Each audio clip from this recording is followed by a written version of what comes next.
C'est bon? Alors, on va pouvoir reprendre parce que j'ai pas beaucoup de temps pour vous faire ce cours, donc je m'excuse si je dois passer un petit peu vite. Euh, donc, on va parler ensemble d'adénomiose et de l'impact sur la fertilité. Je sais pas, tu peux me mettre le PowerPoint.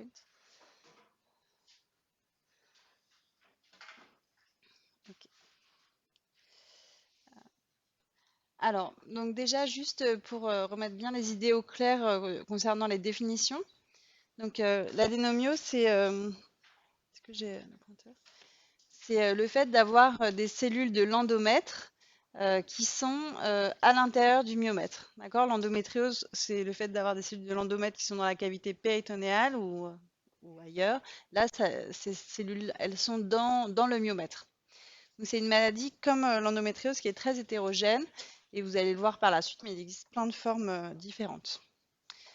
Donc, c'est quoi la prévalence de cette adénomiose? Alors, c'est très difficile à évaluer, justement parce que le diagnostic il peut se faire par différentes méthodes, soit par chirurgie ou c'est une analyse histologique, et puis on peut voir que la prévalence elle va varier selon toutes les études voilà, entre 15 et 60% d'adénomiose dans les séries. Et elle peut aussi se faire par imagerie, écho ou IRM. Et globalement, donc dans les séries, on a à peu près 30% des patientes qui ont de l'adénomiose. Mais vous allez me dire, mais en fait, ces patientes-là, sont venues consulter parce qu'elles avaient des symptômes gynécologiques, donc il y a quand même un biais. Il y a cette étude qui est assez intéressante, qui est une grande étude de cohorte rétrospective qui a étudié plus de 300 000 femmes. C'était des patientes qui étaient suivies en fait par une assurance de santé aux États-Unis. On retrouvait dans cette population-là à peu près notamment 20% d'adénomiose chez les patientes de 36 et 40 ans, donc quand même des patientes encore en âge de procréer. Donc c'est difficile de connaître exactement la prévalence, mais probablement ça se situe entre 20 et 30%, en tout cas chez les femmes en âge de procréer. Et ça, c'est quand même quelque chose de nouveau parce qu'avant, on disait que l'adénomiose, ça touchait uniquement les personnes, les femmes après leur vie reproductive, une fois qu'elles étaient aux alentours de la ménopause, mais probablement parce qu'on faisait le diagnostic uniquement histologique et que avec ce diagnostic histologique, eh bien, ça nécessitait d'avoir en fait une hystérectomie. Et on enlevait les utérus que des femmes à un âge assez avancé, donc bah, forcément on faisait le diagnostic que chez ces patientes-là. Et donc, grâce à l'imagerie, ça nous a permis de montrer que bah, l'adénomiose touchait aussi des femmes plus jeunes. Donc ça, c'est pour vous montrer un peu l'hétérogénéité des lésions possibles. Je pense que vous avez vu ça avec les différents cours d'imagerie que vous avez déjà eu précédemment, mais globalement, on va distinguer, en fait, il existe plein de classifications décrites dans la littérature, donc je vous ai mis différentes classifications. Ce qu'il faut retenir, c'est que finalement, il y a des lésions du muscle qui vont toucher principalement le muscle interne, le myomètre interne, qui vont appeler lésions diffuses du myomètre interne. Et puis, il y a des lésions plus focalisées du myomètre externe. Et on sépare en fait ces lésions, finalement, toutes ces classifications, même si elles ont plein de sous-types différents, elles séparent quand même elles se recoupent en séparant les adénomioses diffuses des adénomioses diffuses du myomètre interne, des adénomioses focales du myomètre externe. Probablement ces deux types de lésions un peu différentes. Et c'est hétérogène aussi par les symptômes. Donc, en fait, c'est assez similaire pour le coup à l'endométriose, parce qu'on voit qu'il y a quand même une bonne partie des patientes qui ne vont pas avoir de symptômes, donc comme dans l'endométriose. Et puis d'autres qui vont présenter des douleurs et ou une infertilité. Et puis, en plus de l'endométriose, c'est des patientes qui potentiellement peuvent avoir des saignements utérins anormaux, ce qui va être retrouvé plutôt plus fréquemment dans les formes d'adénomiose diffuse. Donc nous, on va s'intéresser aujourd'hui surtout à la fertilité. Donc qu'est-ce qu'on a comme données? Donc on n'a pas beaucoup de données non plus pour savoir quels sont les risques d'être infertile quand on a une adénomiose. Il y a peu d'études en population générale où on a regardé si la patiente avait ou pas de l'adénomiose et puis après si on a regardé si elle était fertile ou pas. Donc c'est difficile d'avoir ces données-là. Ça, c'est une étude qui a été une étude chez le babouin où en fait ils regardaient c'était des babouins qui avaient de l'adénomiose et des babouins qui n'avaient pas d'adénomiose. Ils regardaient la fertilité et ils retrouvaient une forte association entre l'adénomiose et l'infertilité chez ces animaux. Et on avait fait un travail aussi ici qui regardait environ 500 patientes qui avaient reçu une IRM pelvienne. Et parmi celles-ci, on avait regardé celles qui avaient de l'adénomiose et celles qui avaient une infertilité. Et puis, on avait retrouvé que le fait d'avoir de l'adénomiose focale, c'était associé à l'infertilité primaire. Et chez les patientes qui avaient de l'adénomiose, on retrouvait à peu près 30% de femmes infertiles. Voilà, après, il y a très peu de données dans la littérature, donc on fait avec ce qu'on a, mais c'est vrai que les définitions de l'adénomiose, elles sont très variables. Il y a plein de classifications, que ce soit à l'écho, à l'IRM, etc. Donc c'est toujours difficile de vraiment quantifier, que ce soit la prévalence ou de l'infertilité ou même de l'adénomiose. Donc en tout cas, cette adénomiose, on sait qu'elle a un impact sur la fertilité, notamment sur le déroulement des grossesses. Ça, on le sait par les données qu'on peut avoir issues de l'assistance médicale à la procréation. Donc, il y a des méta-analyses qui ont été publiées qui ont regardé les taux de grossesse clinique et de naissance après fécondation in vitro chez des patientes qui avaient ou non de l'adénomiose. Et ce qu'on retrouvait, c'est qu'il semblait que chez les patientes qui avaient de l'adénomiose, on avait moins de grossesse clinique et moins de naissance. Euh, plus de fausses couches. Et puis, on retrouvait aussi des complications de la grossesse avec une augmentation du risque de prééclampsie et du risque de petit pour l'âge gestationnel. On trouvait aussi une augmentation du taux de césarienne et de prématurité. Donc, cette adénomiose, elle peut avoir un impact sur la fertilité, sur l'infertilité, puis également sur le déroulement de la grossesse. Alors, qu'est-ce qui peut jouer sur quels sont les mécanismes d'infertilité? Pardon? Oui, tu peux aller voir Mathieu. Une seconde. Donc, quels sont les mécanismes de l'infertilité dans l'adénomiose? Donc, il y a plusieurs choses qui sont évoquées. Il pourrait avoir une altération du myomètre endogène, donc le myomètre qui est enfin eutopique, pardon, celui qui est dans la cavité utérine. Potentiellement, il peut être modifié, cet endomètre, pardon,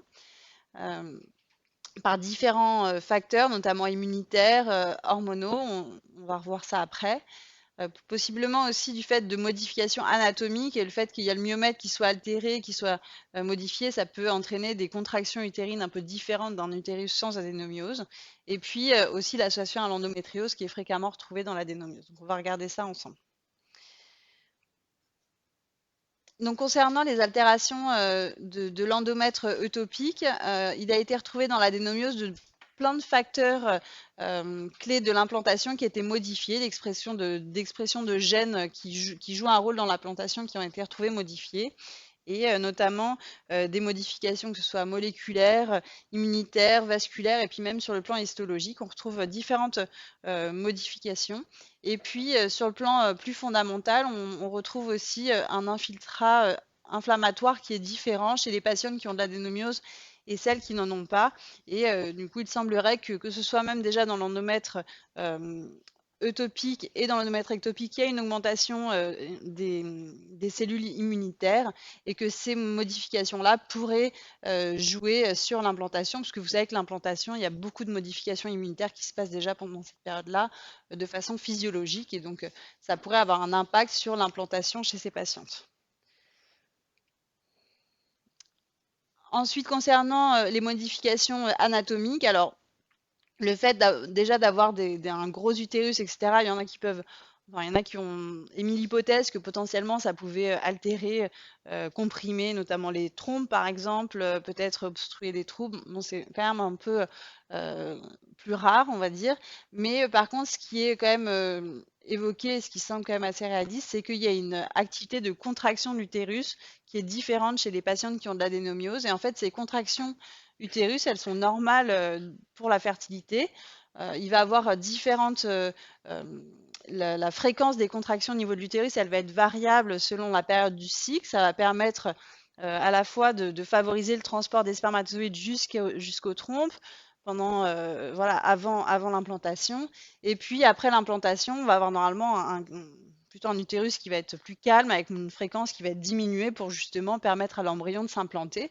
Et donc cette activité péristaltique, elle est très importante pour une reproduction normale et le fait que dans l'adénomiose, eh bien, le myomètre soit modifié, notamment la zone qui est sous-endométriale, qui correspond à la zone jonctionnelle et qui est souvent modifiée. Donc, dans l'adénomiose, eh bien, on peut imaginer que par ces mécanismes-là, eh bien, ça altère la fertilité. Donc ça, c'est une étude qui montrait que dans l'adénomiose, il y avait plus de contractions en phase, enfin, les contractions étaient modifiées. Je ne vais pas la détailler parce que... L'autre point qui est évoqué, c'est l'association à l'endométriose. Donc vous savez que comme l'endométriose, l'adénomiose, c'est le fait d'avoir, c'est la présence d'endomètre dans un endroit ectopique. Donc dans l'adénomiose qui est dans le myomètre et dans l'utérus, c'est dans la cavité péritonéale. Donc il pourrait y avoir des similitudes entre ces deux pathologies. Et ce qu'on sait, c'est que selon les séries, on peut retrouver une association plus ou moins importante avec l'endométriose. Et donc, dans ces 3 études, on retrouvait de l'endométriose dans plus de 80% des cas chez les patients qui avaient de l'adénomiose. Dans cette étude prospective, on retrouvait également l'association avec l'endométriose de façon assez forte, avec un ratio à 4. Et en fait, ces 2 maladies, elles sont probablement en lien avec l'infertilité, donc ça pourrait potentialiser le risque d'infertilité si on avait les 2. Après, est-ce que toutes les adénomioses sont associées à l'endométriose? Probablement pas. On avait montré que en fait, finalement, je vous avais dit au départ qu'il y avait probablement 2 formes d'adénomiose, la forme d'adénomiose du myomètre interne et du myomètre externe. Et en fait, ce qui semblerait, c'est que c'est plutôt les adénomioses focales du myomètre externe qui sont plus souvent associées à l'endométriose, avec une forte association à l'endométriose dans plus de 90% des cas, alors que l'adénomiose diffuse du myomètre interne, ça serait probablement une adénomiose un peu différente, qui serait moins souvent associée à l'endométriose, mais plus souvent associée au fait d'avoir déjà eu des grossesses, déjà eu des chirurgies de l'utérus chez des patientes un petit peu plus âgées. Ici, on peut voir en bleu, en fait, c'est l'âge des patientes qui avaient l'adénomiose diffuse, et en vert, celles qui avaient une adénomiose focale du myomètre externe. Donc, on voit que les patientes qui ont une adénomiose diffuse et celles qui ont une adénomiose focale ne sont pas exactement les mêmes, bien que les 2 types de lésions peuvent évidemment coexister. Donc, on peut même se poser la question si le fait d'avoir des lésions d'adénomiose du myomètre externe, ce ne serait pas une autre forme d'endométriose, en fait, qui est le fait que ces cellules de l'endomètre ectopique migreraient de la cavité péritonale vers l'utérus plutôt que l'inverse. Comme une autre forme d'endométriose profonde. Alors, qu'est-ce qu'on peut proposer pour ces patientes qui ont de l'adénomiose et qui ont des troubles de la fertilité? Donc ça, c'est une question qui est complexe. Donc, comme l'endométriose, eh bien, l'adénomiose peut être responsable de douleurs et d'infertilité. On a en plus dans l'adénomiose les saignements. Et puis, les options thérapeutiques, elles sont celles-là de façon générale, le traitement médical, l'AMP, la chirurgie. Alors, c'est vrai que, pareil que dans l'endométriose, en fait, quand on parle d'infertilité, c'est vrai que le traitement médical, on ne peut pas l'utiliser seul, en tout cas, parce que ça a des effets bloquants, ça bloque l'axe hypothalamo-hypophysaire, ça bloque l'ovulation. Donc, les 2 principaux plans d'action vont être l'AMP ou la chirurgie, plus ou moins associés à des traitements médicaux. Alors, on va commencer par parler un peu d'assistance médicale à la procréation. C'est vrai que c'est pas évident parce que vous n'avez pas eu forcément des traitements sur les cours sur les traitements, donc on va essayer de faire ça le plus simple possible. Mais globalement, ce qu'on peut voir dans les données de la littérature, c'est que quand on a de l'adénomiose isolée et qu'on fait une fécondation in vitro, donc ce qui était le cas dans cette étude, on comparait des patients qui avaient de l'adénomiose à celles qui avaient de l'adénomiose et de l'endométriose ou de l'endométriose seule. On voyait dans cette série de plus de 2000 patientes qui avaient une FIV et de l'adénomiose que le fait d'avoir de l'adénomiose avec de l'endométriose ou sans endométriose, ça diminuait les chances de naissance en fécondation in vitro par rapport aux patientes qui avaient de l'endométriose isolée. Donc ça surajoutait, ça confirme bien que l'adénomiose en soi aussi entraîne des troubles de la fertilité, puisqu'on voit qu'on avait 2 fois moins de naissances quand on avait de l'adénomiose associée à l'endométriose. Donc ça, nous, on l'a montré aussi avec... le professeur Santouli vous a montré cette étude ce matin. Donc nous, on a fait le diagnostic avec l'IRM. Donc on a pris que des patientes qui avaient de l'endométriose. Et on a regardé celles qui avaient de l'endométriose isolée ou de l'endométriose associée à l'adénomiose. Et ce qu'on voyait, c'est que celles qui avaient de l'endométriose isolée, elles avaient des chances, des taux de naissance cumulés qui étaient très bons, au-delà de 4 tentatives, qui étaient au-delà de 70%, alors que celles qui avaient une adénomiose associée à l'endométriose, elles avaient 50% de chances de naissance. Donc ça diminuait significativement les chances de naissance. Donc ça, c'est des informations qu'on peut donner aux patientes. Et puis, on s'est interrogé de savoir est-ce qu'il y a des formes spécifiques ou des signes spécifiques à l'imagerie qui pourraient altérer, diminuer ces chances de naissance. Alors là, désolé, mais la diapo n'est pas passée, c'est bizarre. Mais globalement, ce qu'on voyait, c'était surtout la présence de spots hyper T2 qui diminuait significativement les chances de naissance. Et on vous a dit aussi que les spots hyper T2, finalement, c'est des lésions qui sont assez pathognomoniques de l'adénomiose en tout cas. Ça confirme bien les données qui existaient. Donc, ok, on peut faire une FIF, parce que même si on a quand même moins de naissances, on a quand même pas mal de naissances, on a quand même 50% des patientes qui avaient obtenu une naissance vivante, donc c'était quand même assez satisfaisant. Mais est-ce qu'il y a des protocoles spécifiques à mettre en place pour ces patientes qui ont de l'adénomiose? Alors, on peut regarder un peu ce qu'il y a dans la littérature. Donc, vous n'avez pas encore eu le cours sur les types de protocoles de fécondation in vitro, mais il existe différents protocoles qui peuvent utiliser notamment des agonistes GnRH. Vous savez, on en a parlé peut-être sous forme de décapeptile ou autre. Et donc, dans cette étude, on regardait les taux de naissance en AMP selon le type de protocole. Et on voyait que quand on utilise un protocole spécial qui est le protocole agoniste long, eh bien, c'est là où les chances de naissance étaient les meilleures. Donc, il y a peut-être des protocoles spécifiques qu'il faut utiliser pour ces patientes. Et le protocole agoniste long, c'est un protocole où on va utiliser cet agoniste GnRH tout au long de la stimulation et avant. On va revoir ensemble pourquoi. Donc ensuite, on peut se dire, ok, bah, peut-être ce protocole c'est intéressant, mais est-ce qu'il y a des techniques particulières pour transférer l'embryon? Donc je vous ai remis cette diapo parce que vous n'avez pas encore eu les cours, mais il y a deux façons de transférer les embryons. Soit on fait la stimulation, donc par exemple avec un protocole agoniste long ou antagoniste, on déclenche l'ovulation, on fait la ponction d'ovocytes et puis on fait le transfert juste après. Ça s'appelle un transfert d'embryon frais. Et puis si on obtient d'autres embryons, on peut les congeler et les transférer plus tard, les embryons surnuméraires. Mais il y a une autre stratégie qui peut être utilisée, ça s'appelle le transfert d'embryons différés. On appelle autrement cette technique le freeze-all, c'est-à-dire qu'on fait la stimulation et là, on ne fait pas de transfert, on congèle tous les embryons. Et à distance de la simulation, on va transférer les embryons. Et ça, on peut imaginer que ça peut être intéressant dans ce type de pathologie parce que comme c'est des pathologies potentiellement hormonodépendantes, le fait de faire le transfert loin de la stimulation où on a augmenté le taux d'œstradiol pendant la stimulation, ça pourrait améliorer les chances d'implantation. Je ne sais pas si vous me suivez. Parce que c'est... Alors, donc, je vous parle de ça parce qu'après, je vais vous parler des différents protocoles, c'est pour que vous compreniez un petit peu ce que je raconte. Donc là, il y a des gens qui sont intéressés justement, déjà, premièrement, au transfert d'embryons frais, donc juste après la stimulation, est-ce que c'est intéressant et comment on peut le faire? Donc, dans cette étude, c'est une grande étude chinoise où ils regardaient le transfert frais et ils comparaient différents protocoles. Donc, ces deux cas sont que des embryons transférés en frais, mais par contre, et que des protocoles agonistes longs. Mais dans ce groupe, elles n'ont pas d'adénomiose et dans ce groupe, elles ont de l'adénomiose. Donc là, déjà, on peut voir que quand on a de l'adénomiose, on a moins de chances de naissance. Donc ça, c'est ce qu'on avait déjà montré. Mais ce qui est intéressant ici, c'est que quand on utilise l'agoniste GnRH avec le protocole agoniste long, mais de façon prolongée avant de démarrer la stimulation, eh bien, ça permettait de rétablir, entre guillemets, un taux de naissance équivalente aux patients qui n'avaient pas d'adénomiose. En fait, c'est qu'ils utilisent de façon prolongée l'agoniste GnRH pendant 2-3 mois, ici même 3 mois, avant la stimulation ovarienne. Cette étude, elle montrait à peu près la même chose, seulement elle montrait cet impact surtout pour l'adénomiose diffuse, en fait, avec des protocoles donc ultra longs par rapport à un protocole long en transfert frais.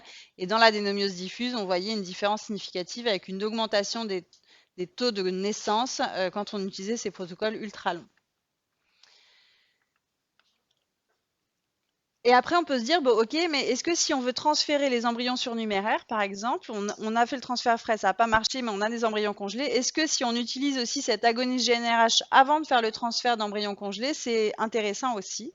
Et donc ça a été montré dans cette étude qui regardait, donc c'était des transferts d'embryons congelés, et ils utilisaient un pré-traitement par agoniste GnRH pendant 2 mois avant de faire le transfert et comparer ça à des patients qui avaient juste un transfert seul sans le pré-traitement par l'agoniste GnRH. Et ce qui montrait, c'est que les taux de grossesse évolutive étaient supérieurs quand on avait le pré-traitement que quand on n'avait pas.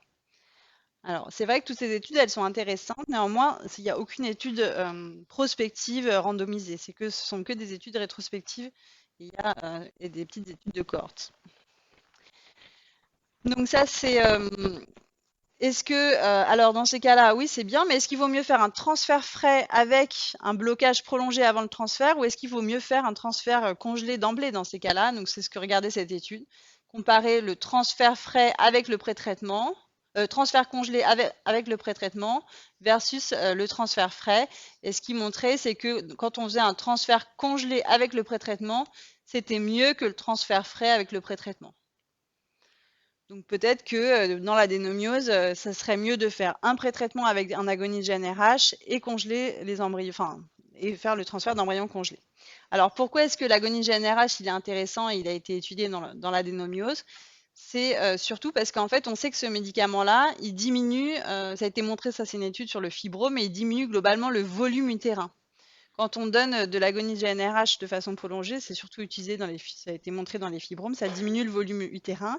Et ce volume utérin, eh bien, ça a été aussi montré que potentiellement, il était corrélé aux chances de naissance dans l'adénomiose.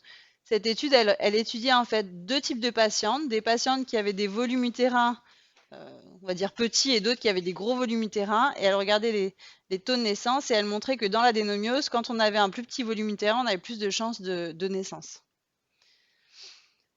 Ça a été aussi montré, son intérêt, il a été aussi montré chez la souris. Donc ça, c'est des souris qui avaient été pré-traitées par un agoniste GnRH, et puis après, on les a fait se reproduire. On leur a donné de l'adénomiose, induit de l'adénomiose, ensuite on leur a donné le traitement et on les fait se reproduire. Et ce qu'on peut voir, c'est que quand elles ont le pré-traitement, eh bien, elles ont plus de bébés par portée que quand elles n'ont pas de pré-traitement. Parce que vous savez, les souris, ça a plusieurs bébés par portée. Et en fait, quand elles ont de l'adénomiose, leur nombre de bébés par portée, il est diminué. Et quand on leur donne le pré-traitement, eh ben, il est à nouveau comme si elles n'avaient pas d'adénomiose. Donc potentiellement, ça améliore l'implantation. Et ça a aussi été montré dans cette étude, qui est une étude de cohorte aussi rétrospective, hein, attention, notamment sur les fausses couches. Et ils voyaient que chez les patientes qui avaient de l'adénomiose, le taux de fausses couches était maximum par rapport aux patientes qui n'en avaient pas. Et quand on rajoutait de l'agoniste GnRH avant de faire le transfert d'embryon congelé, on diminuait le risque de faire des fausses couches. Donc l'agoniste GnRH, ça semble être intéressant. Le transfert d'embryon congelé, ça semble être intéressant. Et donc, du coup, la question, c'est est-ce que le fait est-ce que ça vaut pas le coup de congeler tous les embryons et de faire cette technique de freeze-all dont je vous ai parlé avant? Et donc, on a regardé ça aussi dans notre série, chez nos patientes. Et ce qu'on a montré, c'est que justement, quand on fait cette technique de freeze-all, on congèle tous les embryons, on ne fait pas de transfert frais juste après la stimulation chez les patientes qui ont de l'adénomiose. Eh bien, on a montré que ça augmentait significativement les chances de naissance chez ces patientes adénomiosiques. Vous comprenez ou pas? Ouais. Donc, si on résume globalement, dans l'adénomiose, il n'y a pas de données, on verra après, je refais une synthèse après, mais il n'y a pas de données de prospective randomisées. Déjà, ça c'est vraiment important. Mais les données, elles montrent que ça semble intéressant de faire des transferts d'embryons congelés, plus ou moins d'utiliser cette technique où on congèle tous les embryons et ensuite on fait les transferts, éventuellement avec un pré-traitement par un agoniste GnRH. Okay. Alors, il y a d'autres options thérapeutiques dans l'adénomiose pour la fertilité qui sont discutées dans la littérature, c'est la chirurgie. Alors, est-ce que la chirurgie, c'est intéressant pour améliorer la fertilité? La chirurgie, quand on regarde les données, c'est surtout réalisé en Asie et notamment au Japon. C'est là où la majorité des données sur la chirurgie conservatrice de l'adénomiose est décrite, donc l'adénomiomectomie, d'accord? Et les techniques chirurgicales, elles sont donc décrites notamment par un auteur qui s'appelle Osada, donc c'est un japonais qui a beaucoup publié là-dessus, et donc qui décrit un certain nombre de techniques chirurgicales, donc des réductions partielles ou complètes d'adénomiose. Et globalement, c'est des chirurgies qui sont assez complexes parce qu'ils demandent, comme pour l'endométriose, une chirurgie de résection complète, d'enlever toutes les lésions d'adénomiose. Et selon l'étendue de l'adénomiose dans le muscle utérin, ça peut être des chirurgies qui sont assez lourdes, où on va ouvrir l'utérus, réséquer toute l'adénomiose, etc. Ce qu'on peut voir sur les chances de naissance après ce type de chirurgie, c'est qu'il y a des naissances qui sont décrites dans ces séries. Alors vous avez vu, hein, c'est quand même des petites séries. 60% de naissance, mais finalement, dans 75% des cas, elles ont eu besoin de faire une FIV aussi. Donc, est-ce que c'est la FIV qui est intéressante ou la chirurgie, quoi? Dans cette série, c'est à peu près pareil. On voit que finalement, dans les naissances qui sont obtenues, la majorité sont aussi obtenues après une fécondation in vitro. Voilà, donc ça, c'est la première méta-analyse que je vous avais décrite. Elle regardait aussi les taux de naissance après chirurgie. Elle décrivait les taux de naissance vivante après chirurgie plus ou moins FIV de 30%. Mais quand on regarde les grossesses spontanées après chirurgie, finalement, on n'est qu'à 18%. Donc, est-ce que c'est intéressant de faire une chirurgie avant ou pas? C'est une question. Donc, sachant que cette chirurgie, elle est quand même difficile. Quand on regarde le risque de faire des pertes de sang, elles sont très importantes avec 200 ml en moyenne, mais on peut voir qu'il y a quand même à peu près 45% des patients qui sont transfusés en cours de chirurgie. Donc, c'est quand même pas négligeable d'avoir une patiente sur 2 transfusée. Et puis, l'autre appréhension qu'on peut avoir, c'est par rapport aux complications obstétricales après une chirurgie, notamment le risque de rupture utérine. On sait que c'est un risque qui est globalement rare, hein, la rupture utérine sur un utérus cicatriciel, c'est de l'ordre de 0,02%. Mais par rapport aux données qui sont décrites, après une chirurgie de l'adénomiose, on passe quand même à environ 6%, ce qui fait un rapport de x100 par rapport à un utérus cicatriciel ou x1000 par rapport à un utérus non cicatriciel. Donc c'est vrai que c'est quand même important. Et donc, est-ce qu'on a un réel bénéfice? On ne sait pas exactement ce qu'il en est. Donc après, ce qu'il faut développer, c'est probablement des chirurgies conservatrices peut-être moins dangereuses par rapport au risque de rupture utérine. Pour l'instant, il n'y a pas de données. Alors, est-ce que c'est intéressant de traiter en hystéroscopie? Je pense qu'on a dû vous montrer ça. Des lésions d'adénomiose, est-ce que ça améliore la fertilité? En soi, il n'y a pas réellement de données là-dessus, quoi. Après, on peut aussi discuter des ultrasons focalisés. Je pense que vous avez peut-être dû le voir sur le cours sur le fibrome. Peut-être que c'est intéressant aussi dans l'adénomiose. C'est des choses qui vont être. Je pense qu'il faut qu'on travaille de plus en plus là-dessus à l'avenir. En tout cas, il n'y a pas de données non plus sur la fertilité. Donc, si on conclut par rapport aux techniques, donc la fécondation in vitro, c'est quand même satisfaisant. Il y a à peu près 50% de chances cumulées de naissance pour nos patients. Donc, c'est quand même intéressant de savoir que il y a une bonne partie d'entre elles qui vont pouvoir avoir une naissance. Mais ce qui est compliqué et complexe, c'est qu'il y a plein de lésions d'adénomiose différentes qu'elles peuvent coexister, qu'on ne connaît pas exactement bien l'impact de l'une et de l'autre, des unes et des autres par rapport à la fertilité. Bon, probablement, plus on a de spots hyper T2, plus c'est péjoratif. C'est ce qu'on avait pu montrer. Et puis, donc, comme je vous ai dit, il y a probablement un intérêt d'utiliser des agonies de GnRH de façon prolongée avant la simulation si on veut faire un transfert frais, ou en pré-traitement avant un transfert d'embryons congelés, et puis même de congeler finalement peut-être tous les embryons et de ne pas faire de transfert frais. Mais attention, parce qu'il n'y a pas d'études randomisées, donc les études sont quand même de faible puissance. Voilà, concernant la chirurgie conservatrice, donc on a quand même des taux de grossesse qui sont intéressants, des taux de grossesse spontanée qui sont là, qui ont quand même 18% de grossesse spontanée, donc c'est pas non plus rien. Après, c'est pas des grosses séries non plus.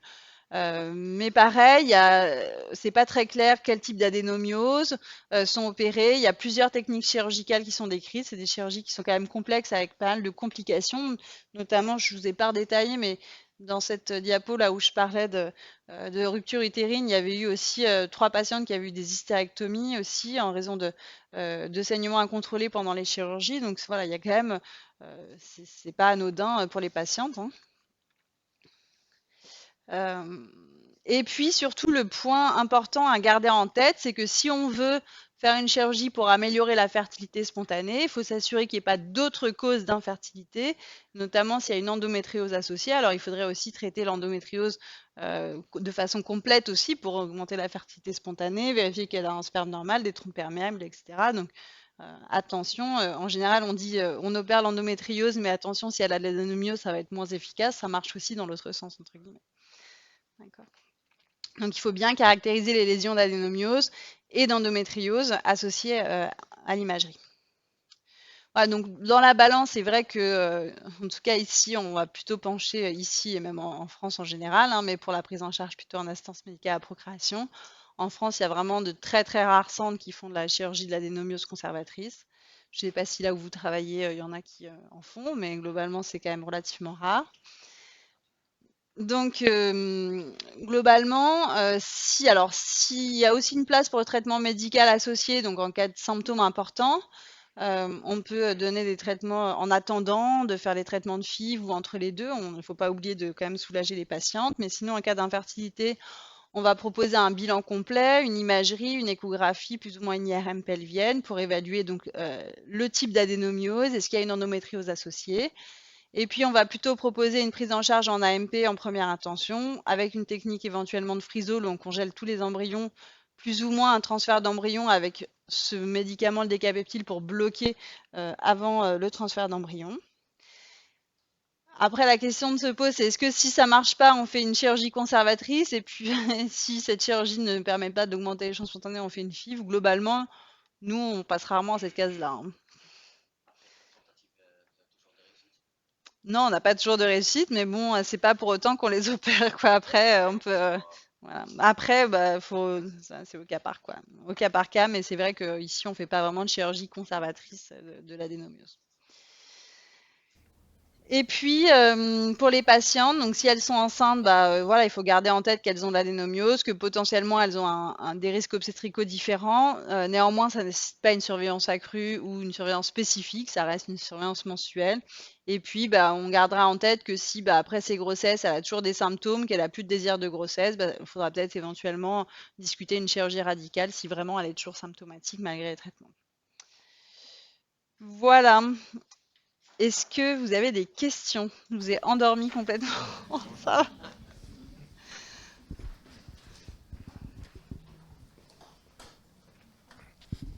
Merci. En fait, moi j'ai une question. Chez les patients chez qui on a déjà fait un protocole long ou ultra long pour faire un blocage aux agonistes, chez qui on a fait un transfert d'embryon surnuméraire ou chez qui on a fait chez qui on a fait un freeze. Alors, quel est l'intérêt de, je veux dire, est-ce qu'on a comparé lors du prochain transfert l'agoniste avec l'antagoniste dans le blocage? Parce qu'ils ont déjà eu un blocage qui était ultra long.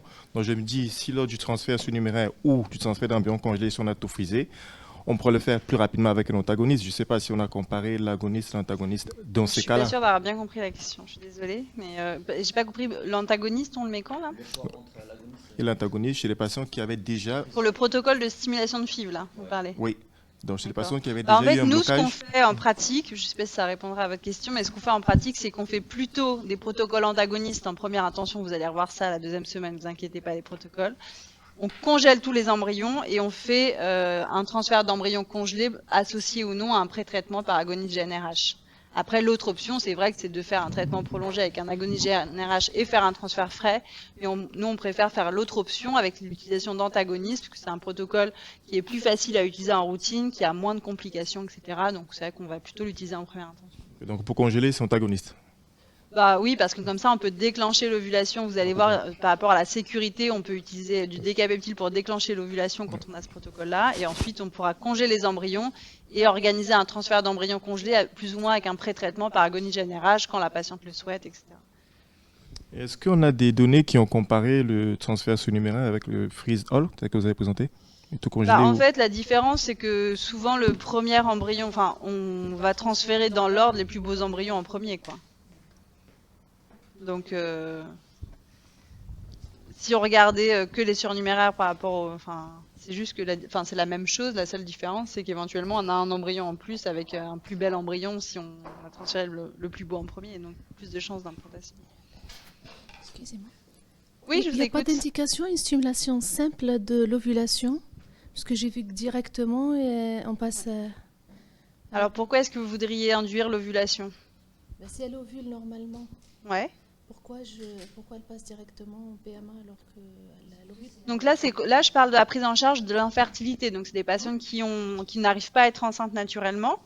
Et si elles n'arrivent pas à être enceintes naturellement, qu'elles ont une infertilité, alors on va proposer une prise en charge pour les aider à être enceintes. Donc si elles ovulent naturellement, tous les mois, de façon régulière, on n'a pas d'intérêt, on ne va pas rajouter quelque chose en induisant une ovulation par rapport à ce qu'elle fait déjà à la maison, d'avoir une ovulation et des rapports. Donc dans ces cas-là, on passe à la FIV. Après, si c'est une patiente qui a un syndrome des ovaires polykystiques et une adénomiose, alors on peut, enfin, et une spanioménorrhée et une adénomiose, dans ce cadre-là, oui, on pourrait faire, mais là, je parle de la patiente avec des cycles réguliers et une adénomiose. Et bon, voilà, l'induction de l'ovulation, c'est pour des patients qui n'arrivent pas à ovuler, quoi. Après, ça peut être associé à de l'endométriose ou de l'adénomiose. Hein. L'un n'exclut pas l'autre. C'est pas parce qu'on a une endométriose qu'on peut pas avoir de SOPK, par exemple.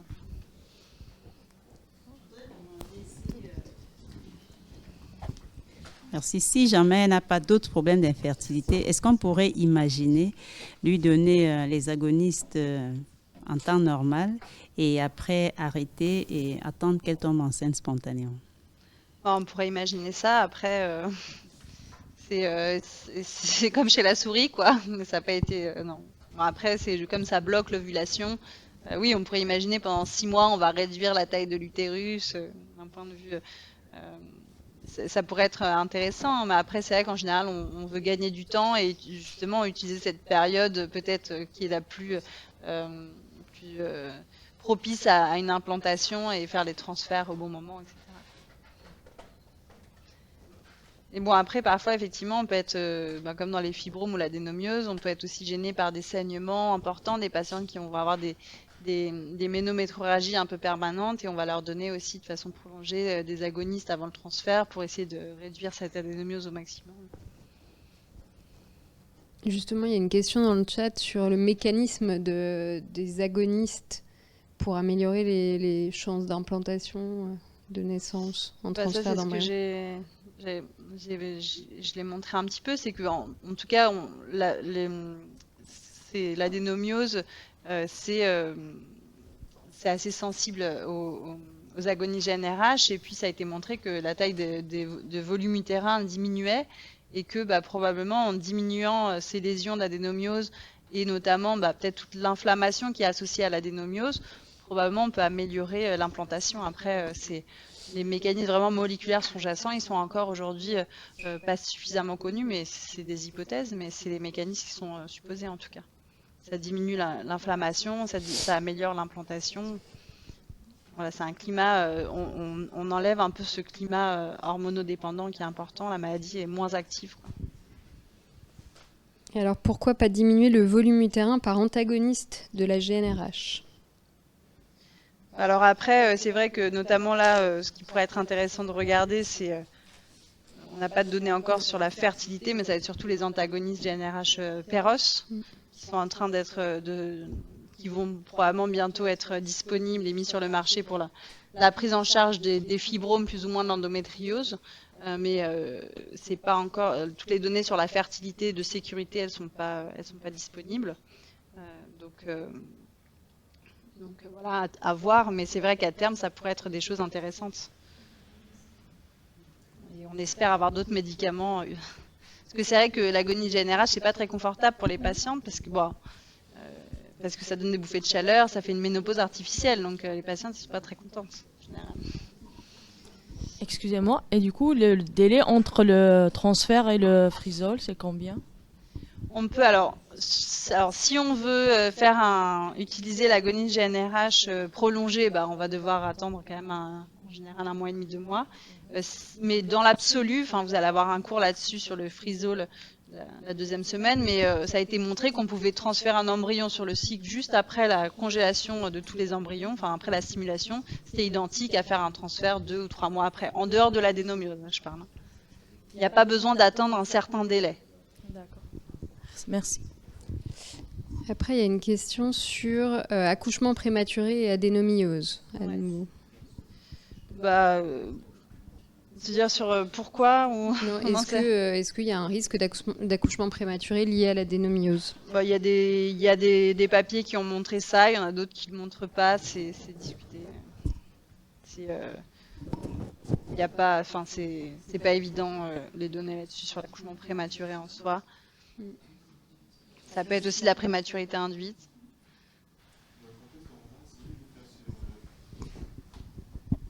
Dans le contexte hormonal, est-ce qu'il a été démontré que c'était mieux de le faire, les transferts sur cycle naturel ou substitué, les transferts? En dehors, alors c'est vrai que pour l'adénomiose, là ce que je vous ai montré, c'est que c'était intéressant de faire un pré-traitement avec l'agonie générale. Donc ça veut dire que c'est un cycle artificiel substitué, oui. Et on va bloquer en fait tout l'axe hypothalamo-hypophysaire par un agonie de GnRH. Donc pour bloquer toute la synthèse naturelle endogène de la patiente en œstradiol, pour essayer de mettre au repos au maximum l'adénomiose, et puis on va rajouter de façon artificielle des comprimés ou des patchs d'œstradiol pour épaissir l'endomètre. Donc ça, c'est ce type de protocole qu'on utilise. Le cycle naturel, on ne peut pas l'utiliser si on utilise un blocage avec l'agonie GnRH, puisque ça bloque l'axe hypothalamo-hypophysaire, donc la patiente, elle ne pourra pas ovuler. Alors par contre, parfois, on peut le coupler à un cycle stimulé. Bon, après, voilà, on rentre dans des choses un peu plus compliquées. Vous allez avoir un cours spécifique sur les types de préparation endométriale. Je vous laisse garder ça pour ce moment-là, parce que sinon, vous allez vous embrouiller plus qu'autre chose. C'est des traitements qui sont compliqués. Mais voilà, ça va être plutôt un cycle artificiel dans ces cas-là. Est-ce que vous avez une petite pause, du coup? Et on reprend les cas cliniques, c'est ça, après? Ouais. 5 minutes à 10.